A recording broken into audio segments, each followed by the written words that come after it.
Ang programang ito ay rated SPG. Striktong patnubay at gabay ng magulang ang kailangan. Maaaring may masiselang tema, lengguwahe, karahasan, sexual, horror o droga na hindi angkop sa mga bata. Sa wakas, dumating na rin ang pinakahihintay ni Emerson, ang pagkakataong mapasama siya sa isang misyon ni Atoy.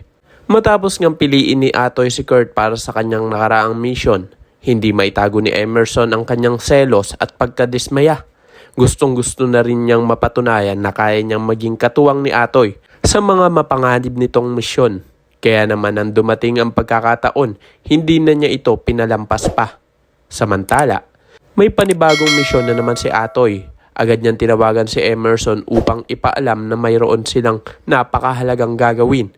Pero bago pa man ito tuluyang sumabak sa misyon, nagbigay na agad ng babala si Atoy.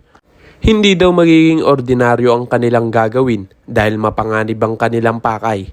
Kailangan nilang ma-retrieve ang isang laptop na naglalaman ng napakahalagang impormasyon at ang laman nito ay may malaking kinalaman sa national security. Ibig sabihin hindi pwedeng mapunta sa maling kamay ang laptop. Kaya naman kailangan maging maingat sina Atoy at Emerson sa bawat galaw nila dahil isang maling hakbang lamang maaari silang mahuli o malagay sa malaking panganib. Samantala, habang isinasagawa ni na Atoy ang kanilang plano, may sarili namang iniintinding problema ang mga sindikato. Nang paulit-ulit nilang i-review ang CCTV footage, may isang tao sila napansin na tila kahina-hinala at ang kanilang atensyon ay mapupunta kay Alexei Sokolov. Dahil sa mga nakitang kilos nito, magsisimula silang magkaroon ng hinalang maaaring may koneksyon si Alexei sa nangyari. Kaya naman magsasagawa sila ng mas malalim na investigasyon tungkol sa kanya. Sa kabilang banda, hindi rin basta susuko si Atoy. Sa pagpapatuloy ng kanyang misyon, muli siya magpapanggap. Pero sa pagkakataong ito, hindi na siya magpapanggap bilang Alexei Sokolov. Sa halip, magpapanggap siya bilang isang ordinaryong maintenance worker ng building. Pero hanggang saan kaya siya dadalhin ng kanyang bagong disguise? At higit sa lahat, magtatagumpay kaya sina Atoy at Emerson sa kanilang mapanganib na misyon?